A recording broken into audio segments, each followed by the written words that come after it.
Hey guys, this is John. I'm playing dsavv in the 15-minute pool on ICC. This is a opponent I played before. Played him in a King's Gambit about a week ago maybe, and he opens with d4, so he has the white pieces this time around. Just trying to think what line we can play. Let's play d6. This is kind of a transpositional move. I'll try to get into like a King's Indian maybe, but against c4 I kind of want to play e5. This move is acceptable, and it's actually one of the virtues of this d6 move order. So I know a lot of King's Indian players like advocate playing d4, d6. You have to be ready for appearance with e4. But the point is, if you can get them to play knight f3 on move 2, thereby trying to rule out e5, then you can transpose into a King's Indian having avoided lines like the Samisch or the 4 pawns attack.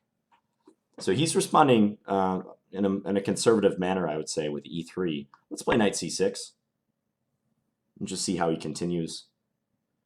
So we're going to be in unique territory early on in this one, just like the last time I played dsavv. Okay, now he plays d5. That's unusual. Let's go with the knight back to e7. It seems weird to clog up our minor pieces here, but knight b8 is possible, but doesn't strike me as being particularly good. So I'll try to put this knight on g6, and then it might assist in a kingside attack later.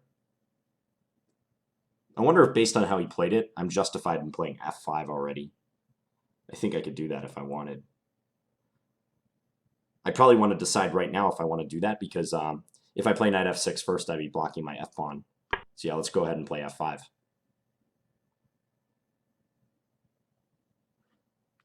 And then our development scheme could be like knight f6, knight g6 if I want, put the bishop on e7. I could also play knight f6 and then pawn g6 and play bishop g7. Much like my game with Seibt in the English, SEIBT, that I posted a few days ago.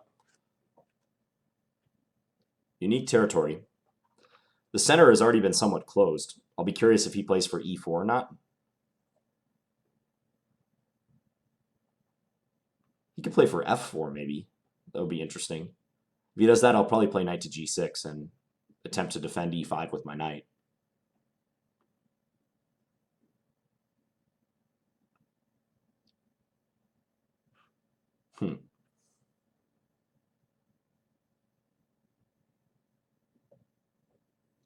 I would suspect he'll probably play either e4 or maybe just knight f3. Because if knight f3, I don't really want to play e4 myself yet, because he could jump the knight into d4, and there's this hole on e6. So he's currently trying to figure out what to do. I mean, by playing f5, we've weakened e6 and also f7, but he doesn't have a good way to get at those squares. Yeah, so he does play knight f3. Let's just play knight f6, the most flexible move. I mean, he can play knight g5, but the knight coming into e6 this early doesn't bother me. In fact, I would welcome that, because I would just trade my light square bishop for his knight and then surround his e6 pawn like queen c8 and just go take it. Okay, so he's playing bishop e2, makes sense. Now here I can decide, do I want to play like knight g6 and then bishop e7, or do we go for g6, bishop g7? If I go for g6 and bishop g7, I just kind of fear that this knight is not going to have much to do. I could also play for c6, maybe, in a bid to open up the center. I'm kind of leaning towards knight g6 at the moment, though. Somehow that feels like the best move. Yeah, let's do that. And we'll play bishop e7, and then we'll castle. Maybe later we'll play e4 and stick the knight on e5, if we think that the trade-off of giving him the d4 square is okay for us. He could maybe think about playing h4 right now. That would be an ambitious move, but the idea would be to chase the knight and not let it settle in on g6. So like h4, bishop e7, h5. If h4, I might play e4, knight d4, knight e5 then, and try to occupy that square in the center. If he plays h4, he is less likely to castle on the king side. He's disturbing his future pawn shelter that way.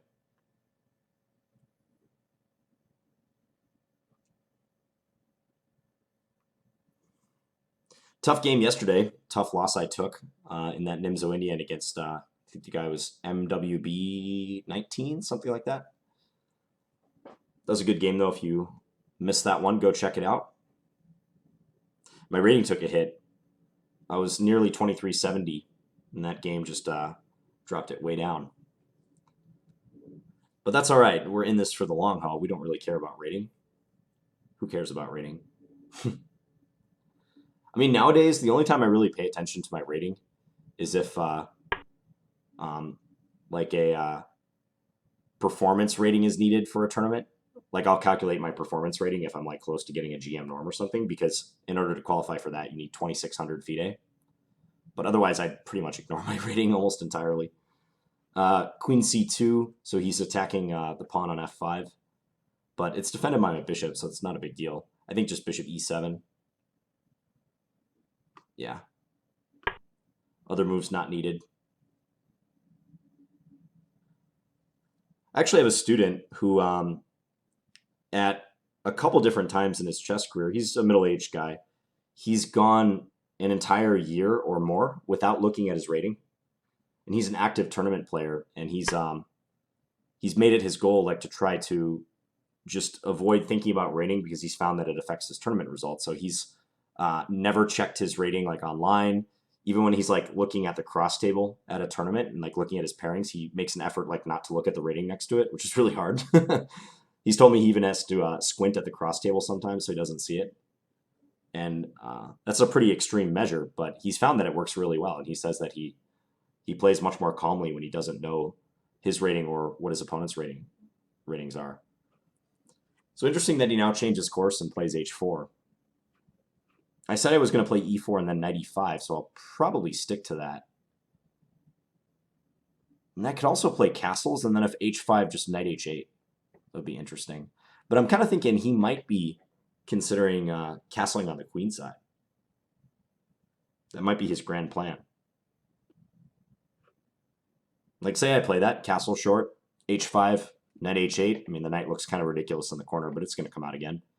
And then let's say he goes like bishop d2. He's getting ready to castle long, and I don't know, he might be okay. Could lead to a sharp position.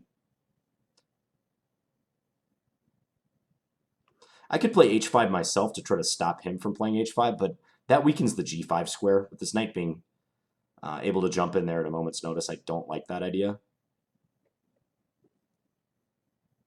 So it's kind of like either allow him to play h5 or play e4 and voluntarily like move my knight to the center so h5 never comes with tempo. I'm a little bit torn right now. e4, knight d4, knight g5, knight e5. If he ever plays f4, I take en passant. Let's do that. I think e4 is a good way to like shut out his queen. I know I'm giving up control of the d4 square, but it's nice to get e5 for my knight. And I kind of think this pawn on h4 like might be a weakness. Also, if he does castle on the queen side, so say in the event of like bishop d2 and castle long, it might be nice to have this knight on e5 kind of eyeing d3 and also c4. So that's what I'm thinking. Okay, let's just do this now. He could play f4, but I'll take, and then this pawn may be difficult to guard. Like say f4, e takes f3 en passant, g takes f3, and maybe just g6 then.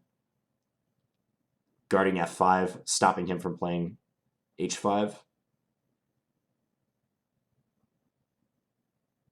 It looks pretty decent to me. I wonder if I'll have a hard time getting this bishop into the game just with his knight sitting here. I may play, it's kind of interesting the symmetry going on. Like he can try to play f4 to kick out my knight. And likewise, I can try to play c5 if I want and try to kick his knight out.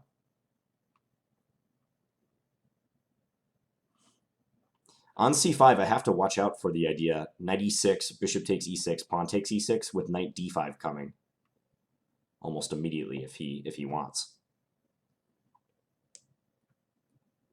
I don't think I'm going to embark on any operation like c5 quite yet. I'm going to castle and wait and see how things play out. Unlike him, I think my king is almost certainly going to have to castle kingside. I don't really envision a scenario where I would go long here. It's not practical. He might still castle short. I would doubt it, but he might do that. He also might keep his king in the center. But if I was a betting man, I would I would reckon that he'll play bishop d2 and castle long soon. Maybe b3, but probably bishop d2 because it's faster. Yeah, there he goes. So I could try to like disrupt this by attempting to attack his pawn here, like knight fg4 also threatens bishop takes h4. But I'm not sure I really like that. I think I'd rather just castle short and play the position from there. c5. Again, I'm looking at c5 though for a second.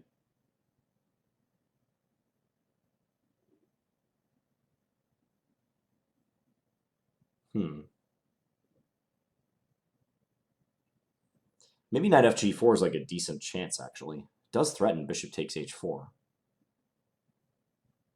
It's kind of an interesting move. And it stops him from castling because of knight takes f2.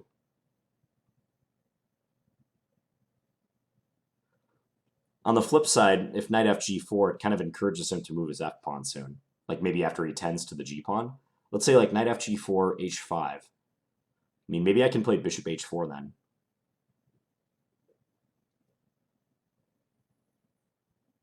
I've seen stranger things. Yeah, this move could be decent. It's really weird looking, but it could be decent.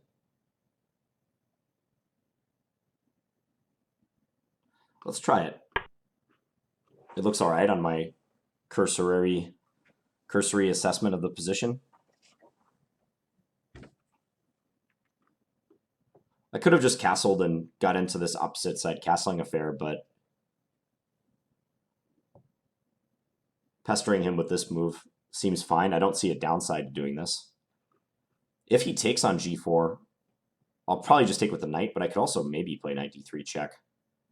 That's probably not good, though. Even though his king would have to move. Let's say bishop takes g4, knight d3 check. Let's say king e2. F takes g4. Problem is my e4 pawn is hanging then. This f5 pawn is really important. If ever he takes on g4, I want to be able to take with my knight.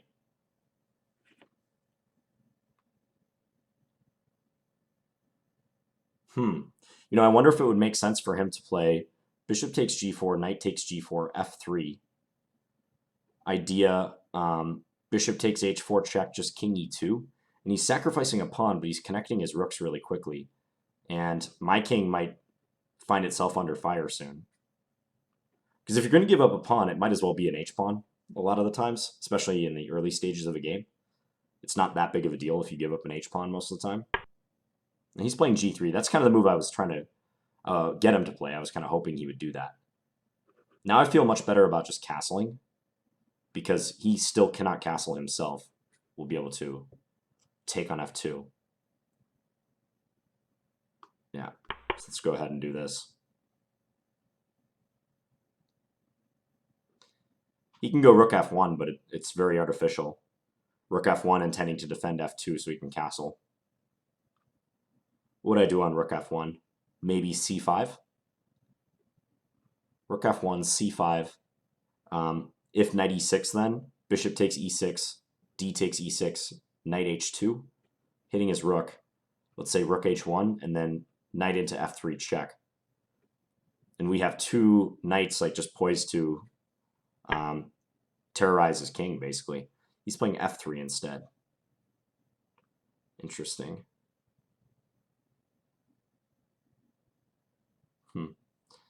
So trying to dislodge this e-pawn. So pawn takes f3, knight takes f3. Makes sense.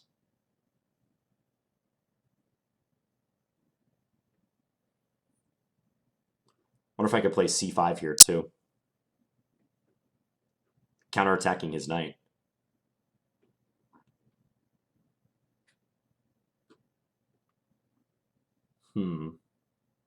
c5, f takes g4, c takes d4. If e takes d4, then knight takes g4, I guess.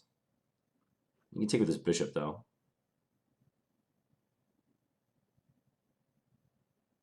Now I should probably take on f3 with my pawn.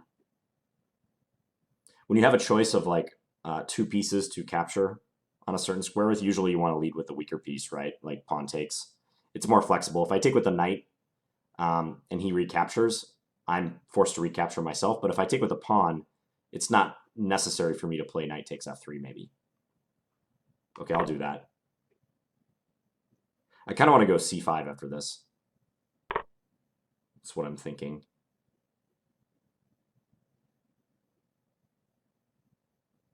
I definitely like the look of c5. c5, let's say knight takes e5, knight takes e5, castle. Maybe a6 intending b5 thereafter. Let's do that. I don't think he'll be willing to take en passant because we just take with the b pawn and then we're going to be opening the b file and we gain center control. So I bet he'll take on e5 with his knight.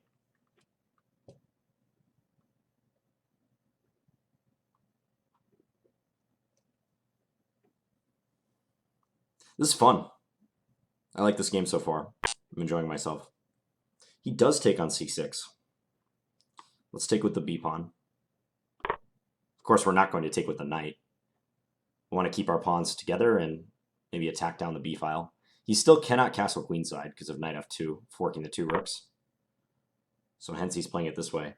Now, I wasn't intending to consider like d takes e5 too closely, but I wonder if it's a decent possibility now. Because if he takes on g4, I take with my f pawn, and bishop f5 is kind of on the horizon. It's very interesting. Probably knight takes e5 is still the better move right now, but I'm not sure anymore.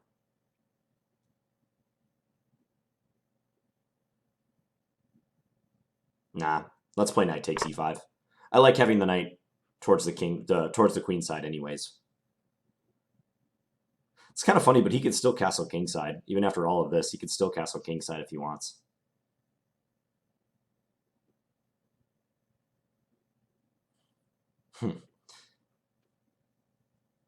Be an interesting turn of events.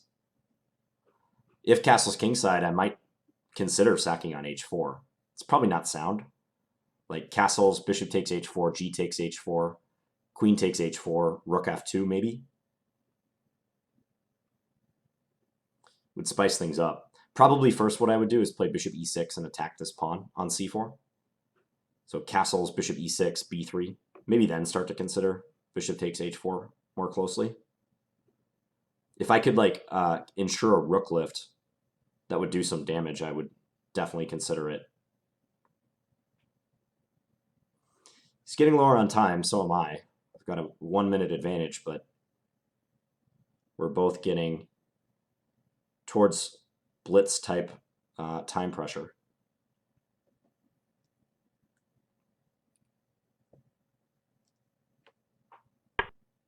Plays rook f1. Okay, so much for castling queenside. I think bishop e6 again. It's just the move that I'll probably play. Bishop takes h4 is not leading to anything. Yeah, let's do this quickly. So he'll play b3, most likely. And then maybe d5 I can do. Anticipating that he's going to castle, so d5 trying to pry it open. Pry open the c file before his king lands on c1. Let's say d5, c takes d5, c takes d5. He can maybe go knight b5 then. Not sure about giving him the b5 square for his knight. I don't know if I like that.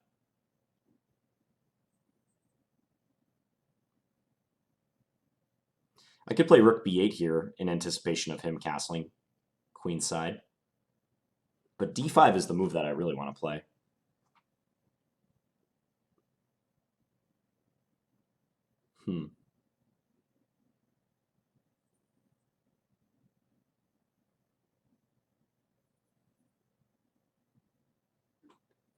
d5, c takes d5, c takes d5, knight b5, rook c8, queen b2.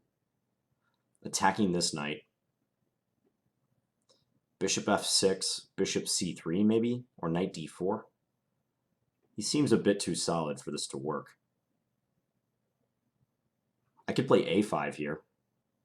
a5 castles a4. And then if knight takes a4, maybe sack the exchange. Oh, that looks like a lot of fun. Let's do that. Advancing on the side of the board where we think he's going to put his king. I think a good move to play with 5 minutes remaining. It might put some doubt in his head about whether he really wants to castle.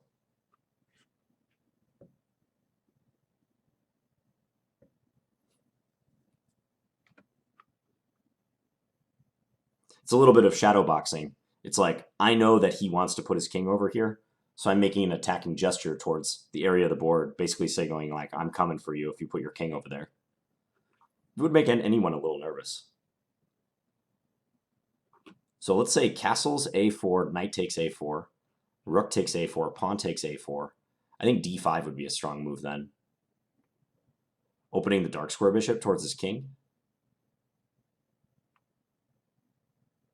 And he'll be up material in exchange plus pawn, but his king safety is highly questionable. Okay, he plays knight a4. Maybe now's a good chance for d5.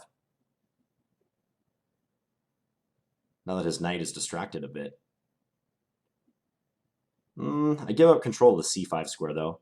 So if d5, c takes d5, queen takes would run into knight b6, so I can't do that. So c takes d5, knight c5 maybe? Bishop takes c5, queen takes c5, rook c8. I lose the a5 pawn. Yeah, I don't know. This is an annoying move. This might be a good defensive move by him.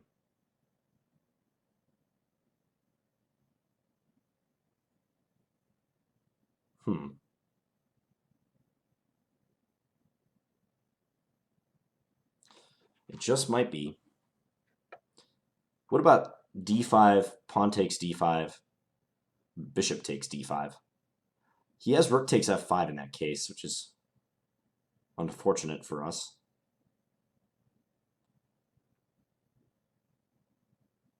He also might play d5, c5.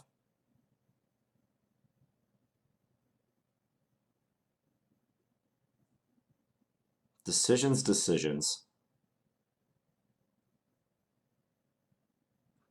Queen e8 is another move. Trying to come to g6 and attack this pawn.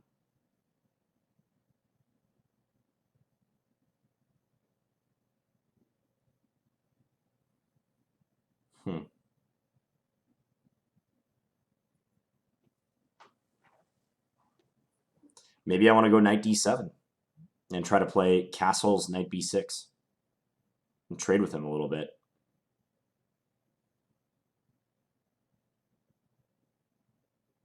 Nah, I don't like that option either, though. Very soon I'm going to have to go with something.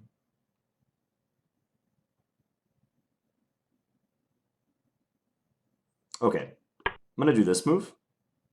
Don't know if I mentioned that move, but I'm just going to play castles and then queen e7, connect my rooks, and maybe look for a timely point to play d5. I think with the queen on e7, it's kind of nice because I might have queen a3 down the line.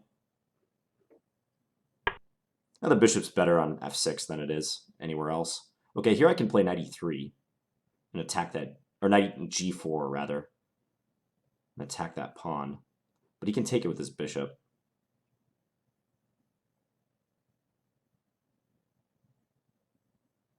Let's do it anyways, though. I think it'll be nice to have his light square bishop off the board. This knight is out of the way here on this square. So even if he takes here, I think this still could be good, even though we have double pawns. e3 will be weak the rest of the game.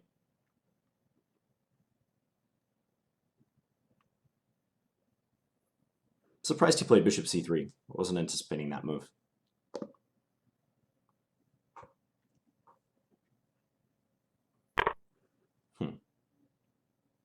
Probably he'll castle now. He takes instead. Okay, so we'll take. Maybe now castle?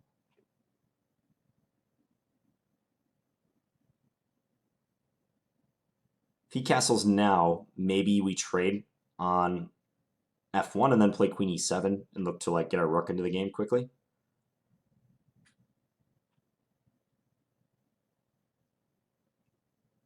If he castles and we play queen e7, he might be able to take on f6, and if queen takes f6, I wonder if he has rook takes d6 then, because we're pinned along the 6th rank. I have queen check here, but he has queen b1.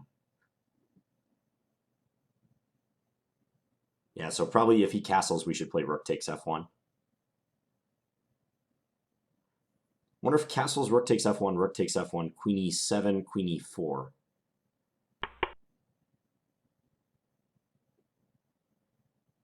I don't have a whole lot of time to consider the ramifications of that line, so I'm just going to do this. I could play queen e8 too. Somehow this feels better though. Maybe because it's still on the same diagonal, like the leading towards this king over here. If queen e4, I think just probably rook. Well, actually, queen e4, I have d5, don't I? I can definitely play d5. I was thinking even if I have to sack this pawn, it's not the end of the world either. Queen f2 doubles on the f-file, but it doesn't threaten anything. He does play queen e4.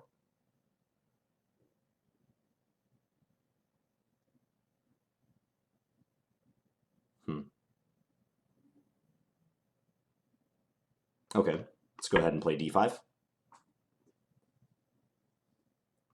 he takes, we're taking with our pawn and opening the c-file.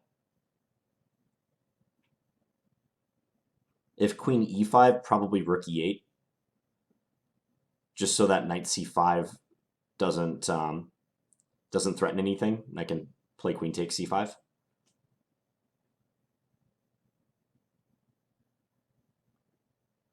On queen e5, I might also maybe be able to take on c4, but I'll probably play rook e8 if he does that, just to be safe. He does take. Okay, so now we have rook c8 available. Maybe queen d4 he'll play, just to keep this d-pawn blockaded. Yeah, he's got to be careful now, though. He has to be super careful. Queen here. So if I give a check, king b1. Yeah, but I can't do bishop f7 because he has rook takes f7. Okay, let's do this move. I think this move is kind of nasty also. It sets up all these discoveries against his queen. Like check, king b1, and like bishop f7 then. Hitting his queen with tempo. Okay. Maybe queen here. Trying to get into d2. Yeah, queen b4. I like the look of it.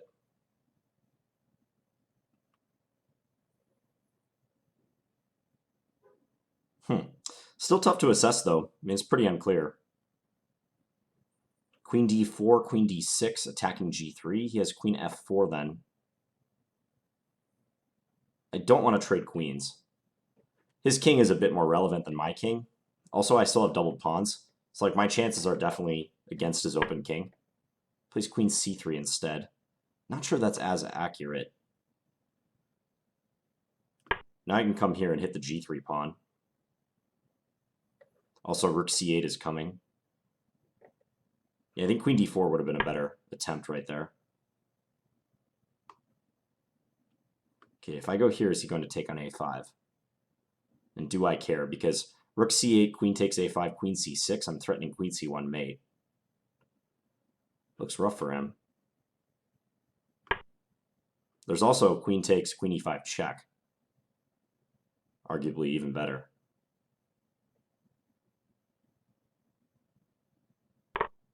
He takes. Okay, so queen 8, queen e5 check, or queen c6. Which is harder for him? If queen c6, he has queen d2, and he covers all three of these squares.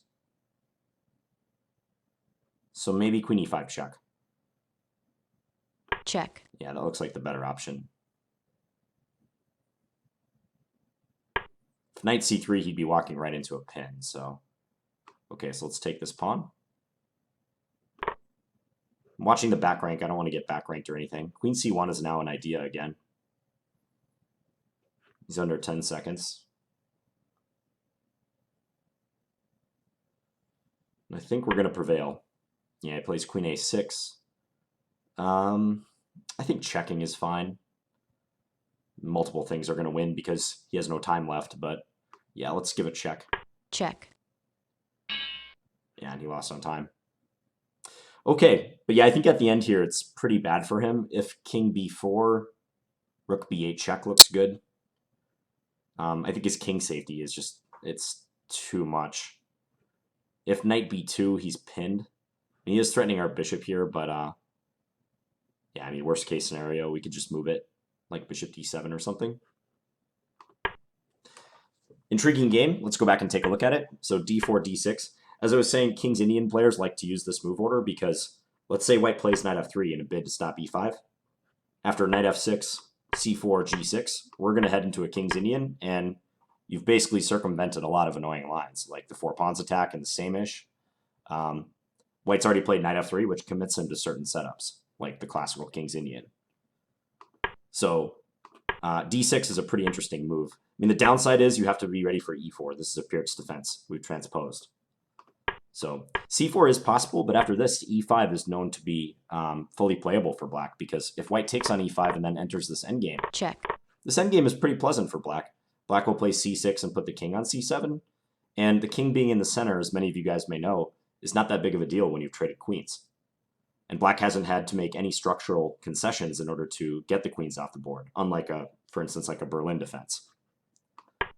So he played e3, kind of a modest move, but, leads to original play. And since he hadn't put the pawn on e4, I decided to be aggressive and play f5 in a bid to control e4 myself.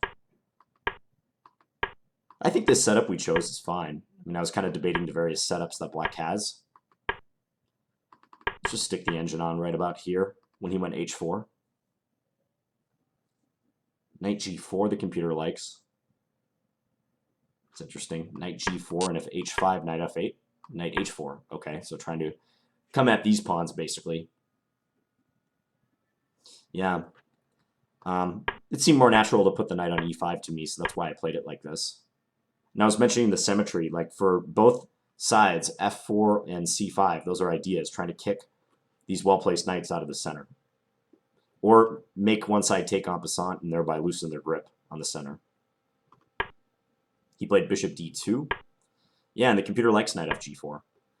I've just seen ideas like this before, where like the f2 pawn is kind of a liability, and you can attack it and thereby prevent them from castling. I mean, on virtually any other move I play here, he can just castle freely on the queen side. So I'm trying to disrupt that plan, and I also threatened bishop takes h4. I think it would have been really interesting if he had played a move like, let's say bishop takes g4, knight takes g4, f3 here. I bet the computer's going to hate it, but check. Something like this.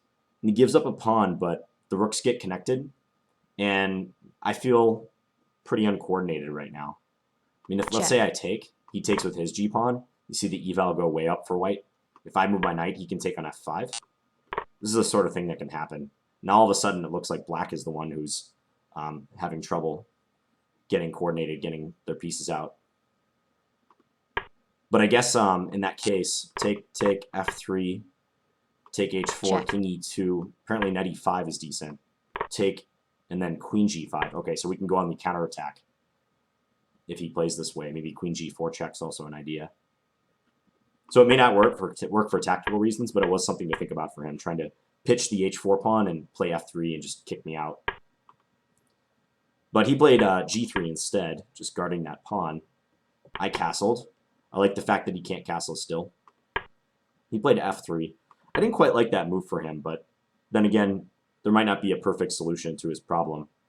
I mentioned the line if rook f1. I was thinking about playing c5. So that after take and take, I'm threatening to go c5. And if this knight moves, then I can play knight h2, hitting his rook, and both my knights will be aimed at f3. Computer points out an interesting line here. Bishop takes g4, and you think black would take with a knight. Well, I guess not, because c6 hangs, but I can take with a pawn, and this is also good, even though I lose e4. It must really like the potential I have with this light square bishop. If I play c5 and this knight moves, like bishop f5 becomes a huge possibility. So white's going to have to watch it if that happens. But f3, I took on f3, he took with the knight. And then I played c5. So according to the computer, I should swap on f3 and then play just like bishop d7. Okay. Yeah, that's a good point because my knight is still on g4. So again, he cannot castle still. Knight f2 is going to win the exchange. And if he takes here, we have control of the f-file. Again, I think I could see bishop f5 down the line being good for us. Oh yeah, f3 is a nice square we can jump our rook into as well. outpost square for the rook. Yeah, so he might experience certain problems. Maybe I should have voluntarily traded on f3 in order to keep this knight on g4. So c5 takes, b takes. He took here. I took with my knight. He played rook f1. That's funny that castle's kingside is the top line according to the according to the engine. I was kind of debating whether he would do this because I mean it looks scary. Like he definitely hasn't played the game the last several moves in a way that would you know, indicate that he's going to castle kingside, but he might be able to survive a direct attack like this, rook f2, and he can defend along the second rank. So it might not be that bad for him to do that. But he played rook f1. I played bishop e6, gaining a tempo on the pawn. b3. Okay, so here I played a5, but in retrospect, maybe that wasn't the best move. The computer likes rook c8. Again, anticipating castles. We're going to go d5 if he does that. Trying to pry open the c-file. a5 seemed like a nice move to me. I mean, it's like if castles, I was really intending to do this. Maybe d5 also I would have looked at, but I was thinking even the case of like doing this, I might have decent compensation. His king is completely open. But actually looking at it again, like just d5 is a less risky way to implement a similar idea, like open lines towards his king. So he played knight a4. I went bishop f6. Again, I didn't like d5 because I thought he could take. And then after c takes, play knight c5 and attack this bishop. Computer says I'm winning here. Queen d6, knight takes e6, queen takes e6. Yeah, that does look pretty good. He still can't castle because of rook c8. So maybe his king just winds up stranded in the middle. Minus 2.5 in this position. It's a pretty big advantage. So the indicators here that we want to go for opening the position are just, first of all, the instability of his king. I mean, his king, it's in the center. He knows it's in the center. He wants to get it to safety. His rooks can't communicate otherwise. So we know that he wants to castle on the queen side. So that's why we're looking at moves like a5 and d5 virtually all the time. Also, I think the way my minor pieces are situated, like these bishops, they want to be working towards both sides of the board, especially the queen side. Like right now, they're kind of blocked. But if I play d5, then the light square bishop gains in strength because it'll be attacking c4. And also our dark square bishop gets access to all these dark squares over here, like b4 and a3. So it's a means to, one, attack his king, and two, obtain more play, especially for our minor pieces, those bishops. So I played bishop f6. He played bishop c3. Thought he might castle instead. We're both creeping towards time pressure here. Again, the computer wants simply to go queen e7, castle, and then d5. So it's very adamant about playing d5. I played knight g4, though, hitting e3. And I figured that even though I have doubled f-pawns, I think my activity compensates for it. Yeah, the computer thinks black's better here, too. So this might be a decent way of playing. So we trade. He castles. Here, rook f3 would have been interesting. I thought about that move for a split second. I just thought that after something like this and maybe queen e4, I was a bit too loose. But I guess this queen f6 move becomes a reality if he trades and allows the queen to come here. Yeah, that leads right towards his king. Also defends f3. So I traded and then played queen e7, queen e4, d5. Computer indicates like basically 0 straight across, so it thinks it's roughly equal. But I think with the time differential too, and his king being more open than ours, I still really like our chances. It's just kind of like a tricky position for white to fully consolidate. He played queen e5 trying to like pin us here. Rook e8 is a nice move. And that, as I said, threatens all sorts of nasty discoveries, like checking and then playing like bishop f7 to g6, maybe attacking his king that could land on b1. So I really like the look of that. And here, bishop f7, yeah, I wasn't going to offer a trade of queens. I wasn't going to do that. So queen b4, queen c3. Here I thought queen d4 was the way to go, I think. And again, the computer wants me to be okay with trading queens. I just probably would have avoided that on principle just because of the time. I mean, if he trades queens, that increases his king safety significantly. But I can see why this is good for black. If rook e1, defending this pawn, I have d4. e4, bishop g6. Maybe my d-pawn becomes hard to handle for him. He hasn't created a pass pawn over here yet. So I went queen d6, attacking g3. Rook f4, rook c8. Yeah, it's very difficult to handle. I mean, with 30 seconds left on his clock. He takes here. Check. I give it check. Thought about queen c6, but he has queen d2 covering c3, c2, and c1. I don't see how we're going to make use of our queen rook battery. So queen e5 is the better move. King a3, we take on e3, and yeah, he was virtually flagging at this point, but I think the position is close to losing anyways. Let's follow the computer's top line. Knight b2, queen c5, rook b4, bishop f5, and he has a hard time moving. This knight is restricted. His rook is pinned. Yeah, this does look all but lost for him. So, yeah, this is a fun game. I mean, it's an original game. I like playing games like this because it forces me to think in new ways.